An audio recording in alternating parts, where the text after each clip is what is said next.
घर से निकलकर सुरक्षित घर पर वापस आना भगवान का सबसे बड़ा आशीर्वाद है, जिसे आप और हम बहुत कम आंकते हैं।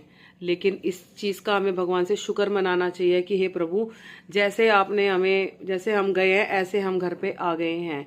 क्योंकि आज के समय में समय का कुछ भरोसा नहीं है कि ना जाने क्या हमारे आगे लिखा है। तो बस जैसे जाते हैं ऐसे आ जाते हैं। तो भगवान का शुक्र मनाना चाहिए। ये जो हमें सांसें भगवान ने दी हैं, ये बहुत कीमती है। इसकी वैल्यू उसी को पता है जो इन सांसों के लिए हॉस्पिटल में लड़ता है, जूझता है। तो ये सांसें बहुत कीमती हैं। और जो कल जो दुर्घटना हुई है हमारे देश में, अहमदाबाद में, वो बहुत बड़ी दुखद घटना है। वो पे प्लेन क्रैश हुआ है, जिस बिल्डिंग पर क्रैश हुआ है वो हॉस्टल की बिल्डिंग थी, डॉक्टरों की बिल्डिंग थी, वो डॉक्टरों का हॉस्टल था, वहाँ पे डॉक्टर रहते थे। और जब वो प्लेन क्रैश हुआ जिस कैंटीन में, उस समय वहाँ 6-7 डॉक्टर बैठकर खाना खा रहे थे, वो कोई भी नहीं बचा। इतना भयानक ये क्रैश हुआ है इतिहास में। इससे पहले इतना भयंकर प्लेन क्रैश शायद ही कभी हुआ हो। लेकिन ये जो कल जो दुर्घटना हुई है वो बहुत ही ज़्यादा दुखद है। कोई नहीं बचा। 242 बता रहे हैं यात्री इसमें बैठे थे। उसमें से सिर्फ एक राकेश विश्वास हैं जो बचे हैं एकमात्र। वो भी सिर्फ इसलिए बचे कि उन्होंने, जैसे प्लेन क्रैश हुआ वो तो इमरजेंसी द्वार से वो कूद पड़े।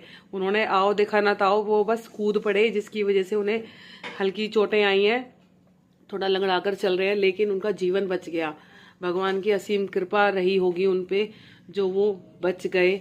लेकिन जो लोग गए हैं उनका परिवार सब भगवान उनको हिम्मत दे, क्योंकि जिस पर बीतती है उसी को ही इस चीज़ का एहसास है कि जब कोई जाता है तो क्या क्या लुट जाता है, कैसे कैसे जीवन तहस नहस हो जाता है।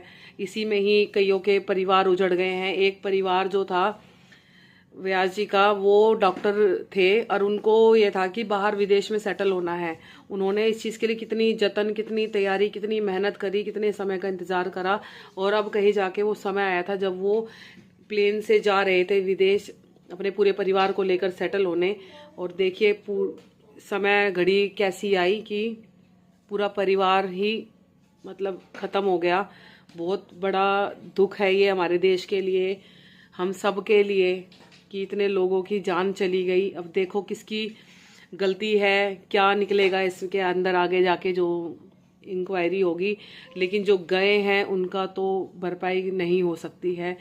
जिन परिवार के सदस्य उसमें बैठे थे, तो भगवान उनको हिम्मत दे। बहुत बड़ी दुर्घटना थी ये। भगवान सबकी